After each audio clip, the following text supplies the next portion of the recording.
No matter how high-tech, highfalutin, lazy, or foo-foo America gets, we will never stop hunting and fishing. This is the Hunting Quest. Hunting Quest. We take 1 hour of every week and talk about our favorite things in the world, hunting and fishing.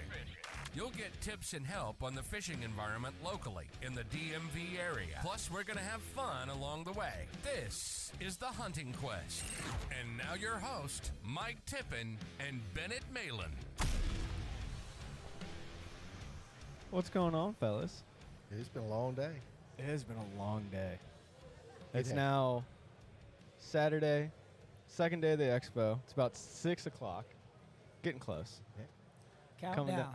Coming down to the wire. Not that anyone's counting down till the show closes We still tonight. got another day. Closing time. So Mikey and I are joined this afternoon with Mr. Brandon Scher of Edge of the Wild. Brandon, how you doing? Good. Thank you guys for having me. Absolutely. So, obviously, we mentioned it's a long day. Yes. And it's always a grind. Yeah, but I can't. First of all, thank you for coming on, especially this late in the day. We try to, keep as much energy as we can coming through these things. But we actually met you yesterday. Yes, right? sir. Yep. And it's pretty cool. First of all, y'all got a hell of a booth. A hell of a booth. Hey, you know what? It's all about putting on a show. Yeah. And there was a guy years ago that told me that I started hunting with. His name was Bub Jackson, that I hunted with for years. And Bub's a legend in the outdoor industry. Yeah. And he always talks about it at a trade show was stopping power. Right. When someone walked by your booth, a lot of people will tell you that at a trade show when people are walking by, it's like an escalator. Yeah. So you want them to stop and talk to you. Yeah, for sure. And that at the end of the day, and that's what we try to do with all of our hunts, with everything that we do, right, is try to engage people. Yeah. Well, I can tell you, your booth is phenomenal. I appreciate that. Everybody over there is super nice. Really, really cool to talk to. You took the time out today to talk to us, and that was yesterday and obviously today. So, awesome. We really appreciate it. I appreciate y'all having me. So, with that, tell us about Edge of the Wild. So, Edge of the Wild, we started Edge of the Wild a few years back. For years, I've had a media and production company, and then doing work for other companies, and Edge of the Wild has been our outdoor brand with our guys that hunt and our show. Sure. And so we've got a team of about 5 or 6 guys that regularly film with us. We travel all over, whitetail hunting, turkey hunting. We'll hunt anything. I mean, honestly, hunt, fish, everything in the outdoors, and that's what we enjoy. Sure. And getting the next generation involved, and honestly, with having kids like I do, that means more to me than anything else. Is let's keep this thing going. Absolutely. And especially in the world today that we've got, is keeping it going. Yeah, that's a big one. Absolutely. I mean, that's a really, really big one. This next generation is, I don't know how you put it, but people they're a little worried. I think we're all worried. Yeah, A little bit. But I tell you, you look behind you over there. There's a kid in that booth, and I've seen him picking up fishing poles all day. I've seen him talking to people about hunting and fishing. I met a 16-year-old today. That kid's after it. I mean, he is. This is the next greatest thing on the planet. I am going to be somebody, and this is how I'm going to make it. Yep. So a little bit reassuring, and Hey, that over a video game any day. Yeah, right? Absolutely. So 100%. yeah, I think a couple of days at this show and not seeing kids with phones in their face, and I got a little bit back. My heart's healthy now. Just seeing a couple of days of it. It gives us all hope for the future, right? that there is a chance that things can turn around. Just the amount of kids that came by, that possum has been the hit of the show for us. Oh my God, the amount of people that thing has stopped. Oh yeah. But the amount of kids that to pet a possum in today's world that are like, there's a possum that's stuffed. I want to touch it. Can I touch that? Sure. Yeah, you can touch that. Yeah, here, pet it. They're like, wow, this thing's really cool. Oh yeah. Do you want me to take your picture with it? Yeah. Oh, it's This morning when I got crazy. here, I was walking around with it in my arms. And just It's this pet possum, Charlie. So, You need to get a leash and start walking that thing Oh, down God. the aisles. I'm going to get one of those, like, the little Artists. chest harnesses. Yeah. Hold them in there like a baby and walk around. get the GoPro, kind of figure out a way to zip tie him in. You'll be good. Oh, yeah. We'll be set up tomorrow. So, I like that. You know, we laugh and joke. Obviously, at the end of the day, little punch drunk over this stuff, but it's a good. You know, on a little bit more serious note. It's good to see people get back, understand that kids are the next thing. And the more people, I think most of us here get that, and it's cool. You know, But I think none of us want it to end with us. No. You not at all. know, there was somebody that got all of us involved and Yeah. got us all started with this, and For we sure. don't want that to end there. No. We want to keep the same things going, and I mean, I hope with my kids that they're doing the same things that I'm doing now, and we all hope for that, you know. Oh yeah, for sure. And so, back to Edge of the Wild, y'all do, obviously your video and different hunts, but where are y'all out of? So we're based out of Williamsburg, Virginia. Oh, wow. Good place. And so we've got a couple of our guys are local by us in that area. Sure. And then we also have staff members that are in upstate New York, Okay. which is where I'm from originally. All right. And then we also have staff members in Ohio. And so between us, we go a lot of different places, Sure. hunt a lot of different game. Sure. And again, with video, with Edge of the Wild and putting the shows out, it's all about telling a story and, again, sharing those experiences, Sure. sharing the story of what you're doing. Yep, and capturing a moment. Absolutely. If you it's funny. We've heard that a couple times with different folks, like from taxidermists. So my guy White, I'm not just doing something. I mean, he put all this stuff up here. I'm not, he's not.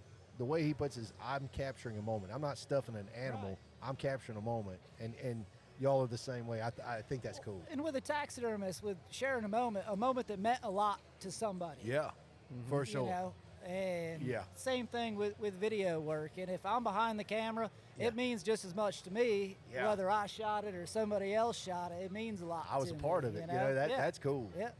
So, how on earth did you decide to get into this? Good one. Sorry, Benny. I knew that was your question there. So Dude, I'm just going to let you run with them. no. To be honest with you, it's every childhood dream, like we were talking about Yep. with kids, that's what you want to do. Sure. I grew up in upstate New York, and I moved to Virginia. I got into the logistics business. Was working for my uncle for years. I started my own logistics company, and I was doing that for years. And I started Methodical Media as a side business. And I'd been filming my hunts for years just because I wanted to be able to share those experiences. Sure. Anytime you get done hunting, you go and you talk to your buddy, oh man, you should have seen it. It was so great. Oh, yeah. That's what got me into filming. That's a great way to look at Yeah. it. And so instead of being able to talk about the story, I wanted to show the story. Sure. And then that ended up turning into a business. Finally, it was 2016. I stopped doing the logistics business completely. Wow. And media was 100% what I started doing at that point in time. That's crazy. And so like I said, it was more of a dream. I dreamed about it and figured out a way to make a living out of doing it. And That ain't I bad. enjoy every minute of what I do. Yeah. But I imagine that dream took a lot to put together. So Oh, absolutely. But they all do. they all do. Hey, if you want to be a professional athlete, Yep. if you want to be any of those things, you got to put in the work You do. to make those things happen. Yeah. A lot of And sacrifice. So with a kid, I think is just, hey, look, we teach them all the things that we can, how to be successful, how to do these things. Sure. Hey, you can do whatever you want to do. Yeah. Look Yep. at me. Look at me. Yep. And we talked about it the other day. Is when you look at something, people think, oh well, I'm going to go do this, and I'm going to start a podcast, or I'm going to start a media company. I'm going to film my hunts. And when it's all fun, that's great. It's not always. I love this. I love the podcast, Right. right? But there's times when you look at it and you're like, man, why am I doing this? But you grind at it because it's what you love. You're trying to teach somebody. And I can imagine the same way. And you're not, everything's not going to be perfect Right. all the time. Exactly. You learn more from mistakes you've made. You hope to. Hey, gone. How did I do that? Or, Yeah. Yeah. But those are learning experiences. And Absolutely. the next time, it's that much better. Absolutely. Well, those are learning experiences. I tell people those are learning experiences for people who want to improve. Yep. A lot of times people take that on the, they'll hit some adverse area, and it just doesn't, something, oh, it's hard. I I'ma quit. give up. I quit, Yeah. And I think that's what really separates people. You know, you have that Absolutely. drive to continue. You have Yep. that capability to just, you know, make it better, get through this bad part, and get to the next good part. And I think that's pretty cool. So That's all life is you're going to have adversity. I don't care what you're doing. yeah, Absolutely. Pick yourself up, dust yourself off, let's keep rolling. yeah, absolutely, Yep. absolutely. Benny, I see you got a question. I got a question for you. So, like you've said, you've traveled all over and filmed hunts for, you know, your own hunts, personal stuff for clients, stuff like that. What was your favorite one to film? Or what's your favorite memory from what you've done so far as Edge of the Wild? To be honest with you, it's goes back to my kids being able to do it. You know, when you've got that memory that you're always going to have. Sure. I mean, forever. And my kids being able to take and share that with their kids in the future, things like that. So if you try to say pick one or pick your favorite, it'd be any of them Sure. with my kids. Sure. I mean, it would. And, you know, we did a hunt this year. We did a hunt down in North Carolina, and we brought in 8 youth hunters. And Oh, we boy. brought in multiple sponsors. All these kids got a Mossberg shotgun. They Wow. got red dot scopes on them. They got ammo. They got camo. They were all outfitted with all of that. But when this hunt happened, it was the first day of turkey season in North Carolina, youth, which was the same as ours in Virginia Sure. with my son. Well, my son was there on that hunt, but I had another kid that I had with that. So I said to my son, I'm like, look, he's got to shoot first, and then you can shoot. Right.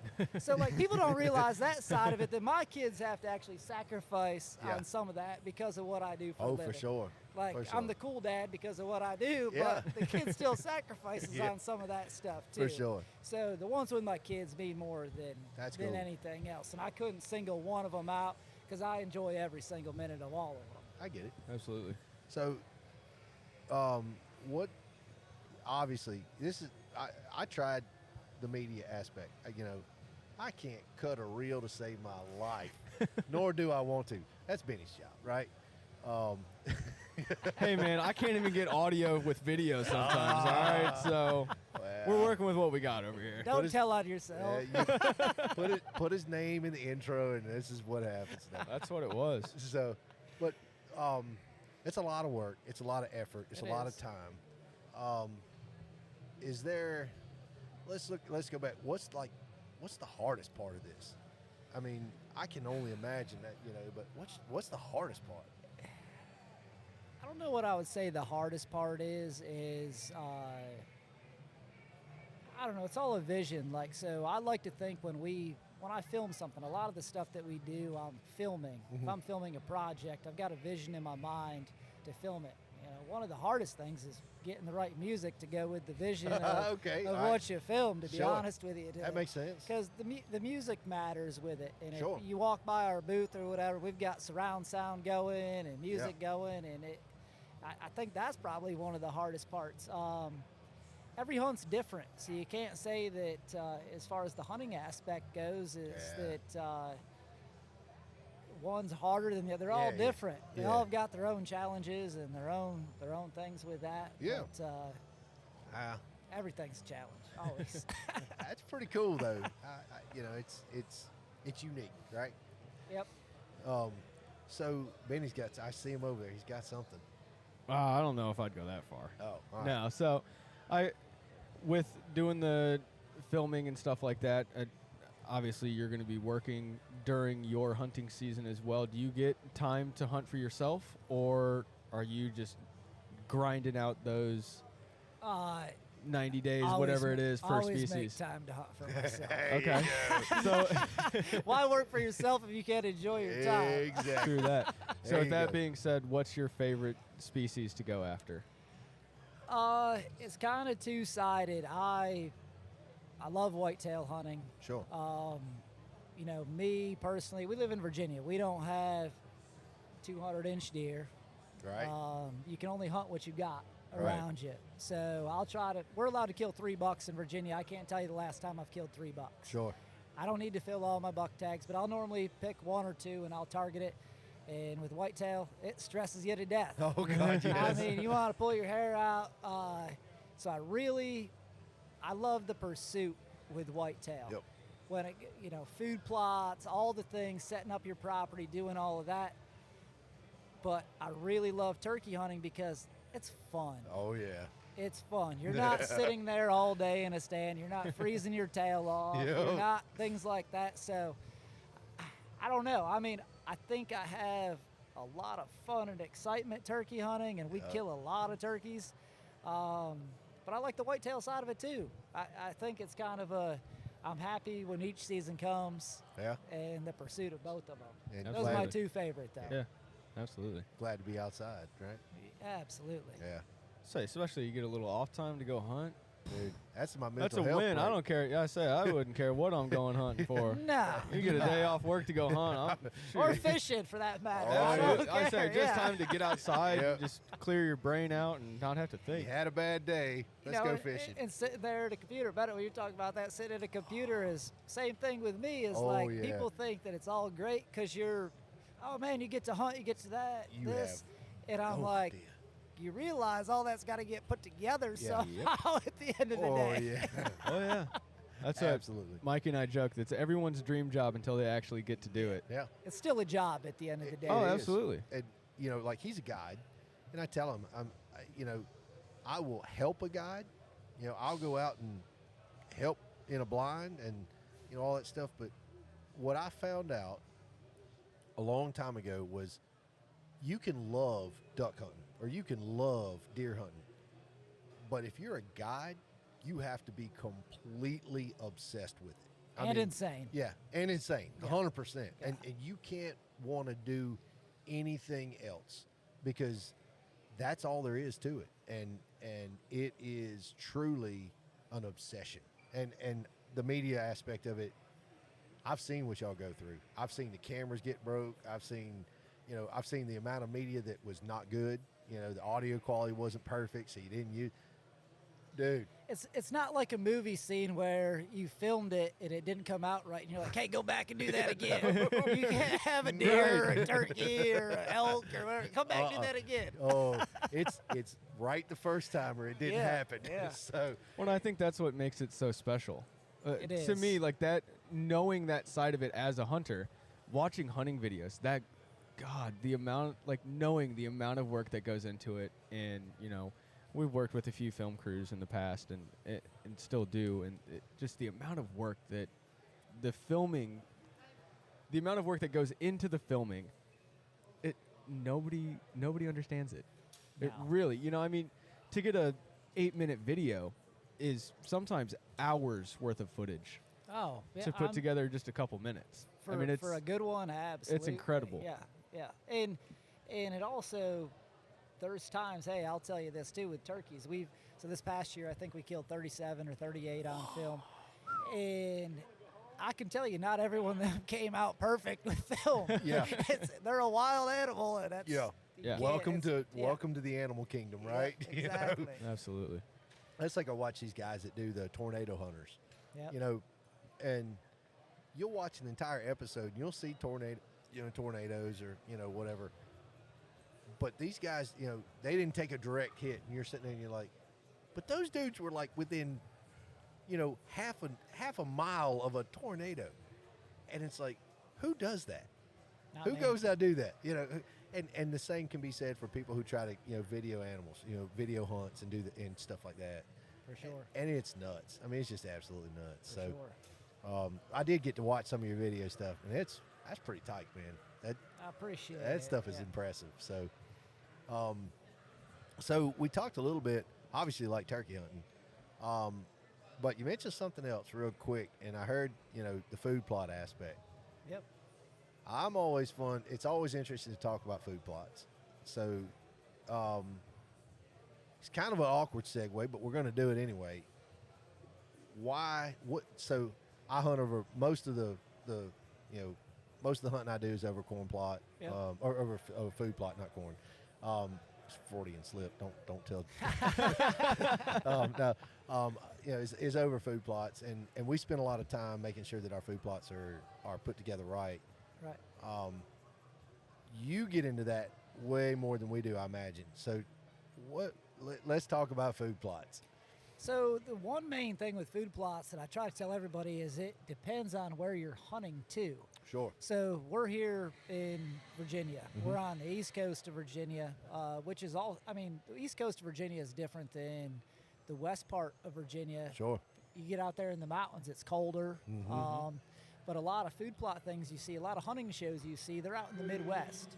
So the things they plant are different than what we plant around here. Sure. So, for instance, radishes, turnips, brassicas, all those bulbs, bigger things like that, deer don't hit them here, Right. truthfully, until Right. season's over. Right. Yep. I plant those things, but that's where I find my sheds. Right. Are in those plots. I'm not killing any deer on them. Right. I'm going to find my sheds on those. Yep. So we plant different things here. One of the main things around here we plant is clover, because we've killed deer on clover from the first day of the season to the last day of the season. The deer are hitting those. Oh, yeah. And I think the biggest thing with food plots where people struggle with is, where do I start There you go. when I start them? Number one thing, someone wants to go buy a bag of seed that says throw and grow, that I can go throw this thing in the middle of the woods and it's going to grow me a food plot. And that's not the case, and I feel like it needs to have a warning label on some of the seed bags I would agree. that says that. This is not for food plot consumption. You know, for one, when you plant a food plot, is you want to go in and you want to kill everything. Yep. Absolutely everything. Sure. Go in, you spray it, you kill it, make sure it's cleared, and you get good soil to Right. seed contact. The two number one things Yep. is you want to make sure there's no competition Sure. and your soil or your seed can get to the soil. Yep. And I think that's where you start. And the other side of that with the food plots is, do you want to go to a hot dog stand and just eat a hot dog, or do you want to go to a buffet and have an option of, I want a little of this, a little of that, Sure. a little of that? And I think those are the key things. I mean, give them options. For sure. I like that. I think that's the right approach. Yep. But we had kind of talked a little bit before the podcast that, people get into this and they think, oh, well, food plots are there because you're baiting deer in, and and it couldn't be further from the truth. I mean, No. that's not what it's about. These deer are it's a conservation effort Absolutely. to protect your deer. Up in Northern Virginia where I'm at, deer come in and I see them. I mean, they're starving to death. Summertime, they're starving to death. Right. Wintertime. You got a lot of them. Oh yeah. Yeah. And the majority of people don't hunt, and the ones who do are, it's a different story up there, different world. But you look at it and you're like, my God, man, how do you do this? And putting the food plot in isn't to bait people in, not to sit there. I mean, yeah, I shoot a lot of deer over food plots, but it's not that. I mean, Well, but there's no difference with that than a guy that's sitting on the edge of a bean field that a farmer exactly, planted. 100%. Right. So Absolutely. you're creating your own luck, if Yeah. you want to call it with luck. It's not luck, but you're also investing in your property, your Yep. herd. Absolutely. And you want to. When I plant a food plot, I'm not planting it because I want to have a good year. I No. want it to be a good year I want after year years. after year. Yeah, for sure. You know. And that's what it's about. It's a good conservation effort, healthy herd. Absolutely. Making sure they're not starving, making sure they got, a high protein content, Yep. things like that. Unfortunately, you're right. They don't go after the bulbs here until late in the season, Yep. which is good. Throw them in there. But again, so plant that plot, but just understand in your mind. And again, I think a lot of food plot things are educational, that people don't 100%. understand. Why am I doing this? Right. It's a different aspect that I'm going out and I'm putting a corn pile out Yeah. to kill something Way over. different. Right. It's I'm planting this, and we do that. We might have a property where we've got a stand. Let's say I've got a plot that's 200 yards long. Sure. Well, 100 yards of it might be one thing for a Right. certain time of the year. Yep. 100 yards of it might be something for another time of the year. Yep. And 100%. just having those different things for different times of the season that they're going to eat, Mm-hmm. and your deer have a food source year round. Absolutely. Well, that's what I know. Our farm in Missouri, we do a lot of wheat and peas and clover, stuff like that in our regular plots. We always do a big turnip plot that, they'll hammer the greens all summer long and fall. And then once that first snap hit, that cold snap hits, that's when they, bulb starts getting sweet, and they're in there through late January, digging those out of the ground, crunching on them. Oh yeah. So I mean, those turnips really go a long way. Yeah. You know, They do. that sure. clover gets hammered. That clover gets hammered pretty early, and it gets down to, it gets mowed down to That's good almost bow nothing. season. But Well, and the thing with clover, though, what happens is that in the hottest months, it goes dormant. Yeah, it does. It's not really growing. And so, like right now, it's not really growing. But then come September, it's going to start growing again. It's on. And then when it gets real cold, it goes dormant again. Yep. But it's still there. Yep. It's not dying. Right. It's not going anywhere. Yep. It withstands, Yeah, right? absolutely. And it handles heavy browse pressure, which Yeah. in our area, same thing, like where you guys are talking about, is there's a lot of deer. Yep.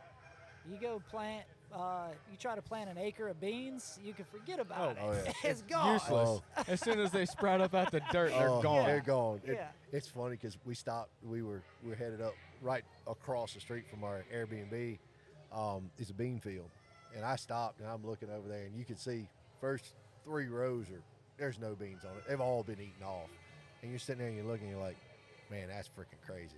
I mean, that's just nuts. And Yeah. I'm like, I always wonder how the heck did they get those things? How did they get them past the deer? And then you realize, all right, it's thousands of acres. you They know, don't. but they don't. But Yeah. those first 3 acres, those first 3 rows, 4 rows are just, they're prime picking for those deer. You're Yep. shooting them on the edge, and okay, I see how Oh, you yeah, go. for sure. So, what's your go-to mix? You have a mix. What do you like? I wouldn't say I have a direct go-to. Right.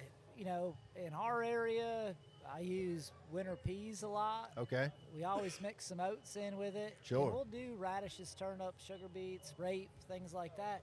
But clover is my absolute go-to. Yeah. And it's good for turkey hunting as well. Oh, yeah. It's not just whitetail. Oh yeah. It's the best bang for your buck. Yeah, for and sure. once you get that clover established, it's minimal money Yeah. and minimal maintenance. Yeah, You I know, agree. We don't have all the money in the world, and No. if you want to go keep planting acres and acres over and over again year after year, it Good on costs you. But and again, I guess if we were in the Midwest where we had to plant things like that and the deer were eating them, I mean, I would do it. But Yeah. like I said, clover around here, Yeah. it just with our temperature and everything else, Yeah. it works the best. Yeah, and a lot of the Midwest hunters. Well, he's out there. A lot of the Midwest folks, they get out there and they're already planting, and they just add a little bit over here for themselves. Yeah. That's not getting harvested. That's going to stay up. Yeah, But- yeah, yeah. And so- we do the same thing with that. Yeah. If I've got, some of our farms, we've got corn or beans next to it, Yep. and we'll pay the farmer to leave an acre standing for us. Yeah. Yeah. Oh yeah. Oh, 100%. Oh, yeah, So for we, sure. we use that too. Yeah. That's a it- good way to do it. Yeah. Oh, yeah. Look at me. Oh yeah. It's like common knowledge, man. Come on. But it's common knowledge for people like us, but it's not common knowledge for most folks. You would think that. Absolutely. And I common. think it's where, like you said, a lot of people don't know where to start. Right. Where do I start? Yep. And we talked to another guy, and he said you got to start with a plan. You got to have a plan. Yep. What do you want out of this? What do you want out of your land? What do you want it to do? And what do you want it to produce? And I think there's a lot of truth to that. I really Oh, yeah. do. So, Absolutely. and what can you afford? Like you said, Yeah. hey, I can't afford to plant this every year with sweet beets and radishes and things like that. Clover's the best bang for my buck. Well, put it down. Yeah. I mean, if that's what you got, that's what you got. And it's not clover. If you're going to go plant, an acre or two of it, it's not cheap in the beginning Right. to start with. But if you look at, it's going to last me 4 or 5 years. Absolutely. There's my savings Yep, on that. absolutely. And mix it in with some oats. Yeah. Shoot, man, you're set. Yep, absolutely. That's a quick win, I would think. Yep. So if you're going to hunt an area immediately and you don't have the tools to really do it, go ahead. Yep. That's my take on it. So, all right, I think they're telling us we got to get out of here. I think we're All right, about to guys, get kicked well, out. I appreciate y'all having me on here. and Absolutely. Had a great time. We appreciate you coming on. We appreciate you being here, and we tell a lot of folks this, but obviously you're going to sign a shirt. Yep, we're gonna sign a Hopefully you figured out what you're going to say.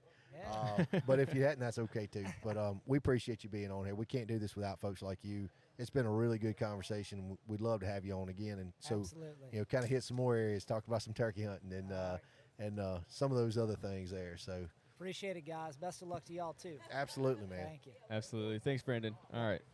See y'all See next ya. time. See you guys.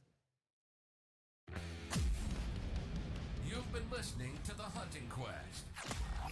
No matter how crazy, high-tech, or lazy the rest of the country gets, we will always be hunting and fishing. If that's you, you've found your new family. Thanks for listening to the show. Make sure to like, rate, and review. And we'll be back soon. Reach out to us by email at info@thehuntingquest.com. And check us out on Instagram and YouTube at The Hunting Quest. See you next time.